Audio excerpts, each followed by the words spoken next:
All right, Ms. Rose is a hard act to follow, but I will try. So again, we have a rule here, a times b raised to the m, and we're trying to determine a rule. So let's look at some examples, and I'll give you a couple non-examples as well, because that's one of the most common mistakes students do is they see this rule and they now try to apply it to everything. So I'll give you some warning on where it does not apply. So 3 times 2 is 6 raised to the second, which is the same as 36. Now that's easy when you can actually multiply the items inside. But when you can't, one thing to think about is, well, what is the rule with the 2? And a lot of people say, okay, well, it must be I can distribute the exponent.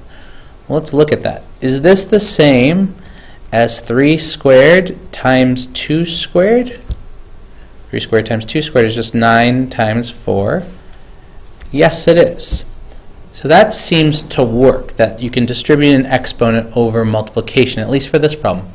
Is that always the case? 2 times 5 is 10 to the third is 1,000. Does that also equal 2 cubed times 5 cubed? Well, let's see. 2 cubed times 5 cubed is the same as 8 times 125, which is 1,000. So that does seem to work.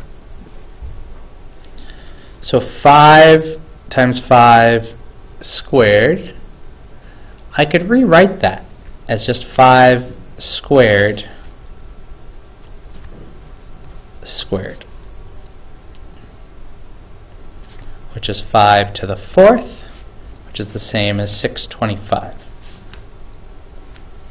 Is that the same as 5 squared times 5 squared?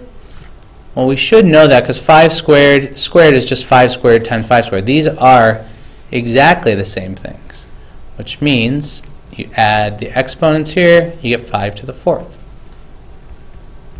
which is just 625. So again, it is the same. The last one is where the rubber hits the road, when you can't just multiply 4 times x and get a different number or a different expression. So when I'm cubing this, I will take the 4 to the third, x to the third, which is the same as 64x cubed. And you can figure that that's the same because 4x, all quantity cubed, is the same as 4x times 4x times 4x, and in multiplication you can rearrange how you like. So I'll put all the numbers together first. 4 times 4 times 4 times x times x times x. So I have 3 x's multiplied together, x cubed. I have 4 times 4 times 4, which is 64. 64x cubed, which is exactly the same. So the rule here is when raising a combination of the factors being multiplied together, all raised to an exponent, you can distribute the exponent to each of the items. So writing this out in words, which I like the way Ms. Rose did, is that when raising 2 terms or factors that are multiplied, raise each to the exponent. Now, the trap that people fall into, I'll put a big exclamation point here as a no-no, is when they see 5 plus 5 to the third, or something like it, they think that's the same as 5 cubed plus 5 cubed. And it in fact is not, right? This is 5 plus 5 is 10 to the third is 1,000, which is the same as 125 plus 125. So you can only distribute the exponent into the parentheses in that way when you have just multiplication going on. In this case, it's saying 5 plus 5 quantity times 5 plus 5 times 5 plus 5, 3 times. That's different than 5 cubed plus 5 cubed. So don't fall into that trap. Alright, and then looking at the rule on the bottom, here we have, again, a rule and some examples. So let's expand this so we can see if we can figure out what's going on here. This is 4 times 4 times 4 on top over 4 times 4. As you can see, when I divide these, I can cancel. So 4 goes into 4 one time, another set of 4s one time, and I'm left with 4, which is just 4 to the first. Now you notice you have 3 and 2 leading to 1, so that makes me think I subtract the bottom from the top to get my exponent. Let's see if that's true for the next one.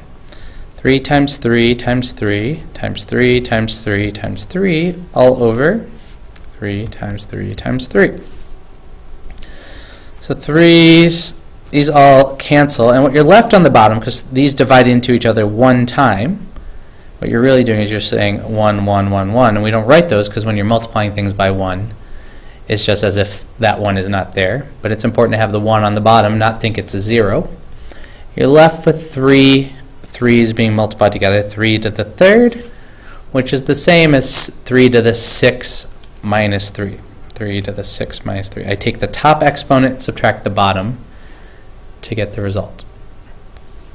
2 to the third over 2 to the third. 2 times 2 times 2 over 2 times 2 times 2. These all cancel out, leaving you 1 over 1, which is just 1, which is the same as 2 to the 3 minus 3, or 2 to the 0. Anything to the 0, we will learn soon, is just 1. And this last one, if I just applied my rule, let me write it out. 4x's, 5x's, 6, 7, all over x times x times x. 3 of them cancel out, leaving 1 on the bottom, and I'm left with 4 x's on top. X to the 4th over 1, which is just x to the 4th, which is the same as x to the 7 minus 3. So the rule here is you take the top exponent and subtract the bottom, and that should save us some time. So the rule here is when you have a common base, you subtract the exponents when dividing. So the rule is when you have a common base, subtract the bottom, otherwise known as the one in the denominator, exponent, from the top, which is the numerator, exponent. And this is only for the things that you have a common base. Hopefully that helped. See you next time.